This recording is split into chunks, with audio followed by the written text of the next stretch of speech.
Throughout the 8 Harry Potter movies, most of the characters grew immensely. So why don't we take a look back and compare their first and last appearances? From Dumbledore to Snape, and from Voldemort to Harry. Prepare to get nostalgic. As a tribute to the recently deceased actor, we'll start with the Hogwarts headmaster. And first of all, let's recall that Michael Gambon is already the second Dumbledore actor we've lost. Richard Harris was the first to play the beloved professor in The Sorcerer's Stone and the Chamber of Secrets, and his first appearance was on Privet Drive. I should have known that you would be here. Professor McGonagall? Gambon's first scene as Dumbledore was in The Prisoner of Azkaban, with the headmaster's memorable speech. Welcome, welcome to another year at Hogwarts. And Sir Michael was also the one to conclude Dumbledore's story for us, with his appearance after Harry's supposed death. What's happening inside your head, Harry? Why should that mean that it's not real? Now let's talk about another professor, whose first appearance was right next to the headmaster. McGonagall accompanied Dumbledore when he left Harry on the Dursleys' doorstep, and it was also the first time we saw her transforming from a cat into a human. Good evening, Professor Dumbledore. The professor's final appearance in the Deathly Hallows shows her other side, as a warrior who did her best to protect Hogwarts against Voldemort and his Death Eaters. Plus, we also see that McGonagall can be really playful, even in dark times. I've always wanted to use that spell. This moment was a perfect combination, both epic and hilarious. And let's not forget someone else who was with McGonagall and Dumbledore that night on Privet Drive. Hagrid is the one who brought baby Harry to his aunt and uncle. Professor Dumbledore, sir? Professor McGonagall? And towards the end of the series, he was also the one to carry Harry's supposedly dead body. After the franchise was over, J.K. Rowling shared that she kept Hagrid alive exactly because of this moment. She knew that Harry had to die and wanted Hagrid to carry him so that the story came full circle. However heartbreaking it was for good old Rubus, he must be thankful to Rowling that his character lived to the end, especially as the next character wasn't so fortunate. Rowling always knew how Snape would end up, so even though he was introduced as someone who supposedly made Harry's scar ache, and as a professor who bullied his students, there will be no foolish wand-waving or silly incantations in this class. Snape's final moments in the series proved that he wasn't that bad at all. You have your mother's eyes. Although this was the moment he died, we saw the professor again in the memories he gave to Harry. Always. This scene finally told us who Snape really was, and made millions of fans fall in love with him. Lupin, in his turn, was a beloved character from day one. In his very first appearance, he saved Harry from dementors. And seconds later, Lupin said his first line. Here, eat this. It'll help. The character then went on to become Harry's favorite Hogwarts teacher. Plus, he also taught him how to fight off dementors. Lupin was with the Order until the very end, and died alongside his wife, Tonks, in the Battle of Hogwarts. But the final time we see Lupin comes later, when Harry uses the Resurrection Stone and mentions his son. Others will tell him what his mother and father died for. Sadly, his best friend passed away even earlier. When Sirius first appeared in the series, everyone thought he was a bad guy. Only one would die tonight. But not long after that, we found out what he actually meant, and Harry was thrilled to finally have a father figure in his life. Sirius's last words while he was still alive were pretty heartbreaking. Nice one, James! Harry reminded him of his friend so much that Sirius didn't even realize what he'd said. But let's not talk too much about his death scene, because there won't be enough tissues in the world. Instead, let's look at his final appearance in the Deathly Hallows. Quicker than falling asleep. The fact that Harry asked him, and not James, if it hurt to die, shows how Sirius truly was a father figure to him. Too bad the next character didn't really have a good influence in his life. Draco Malfoy always thought that rich, pure-blood families were better than others. He even told Harry that when he first appeared in the series. You don't want to go making friends with the wrong sort. Later, we realized that those values were inflicted by his father. Meanwhile, Draco himself wasn't even sure he wanted to be a Death Eater. After Voldemort's defeat, We see the young man leaving Hogwarts with his parents, and the Deathly Hallows epilogue shows us something interesting. Just like Harry, Draco sees his son off onto the Hogwarts Express. Although they're certainly not friends, there's also no visible animosity between the two of them.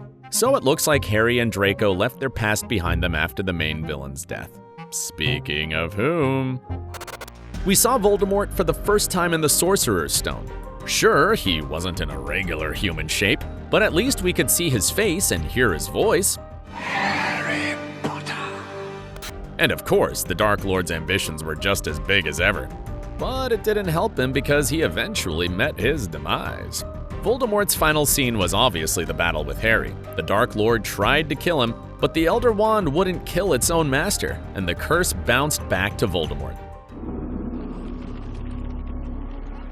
This moment was slightly different in the book because Voldemort didn't dissipate in the novel. His dead body just fell down on the floor. But either way, his defeat happened thanks to one particular boy.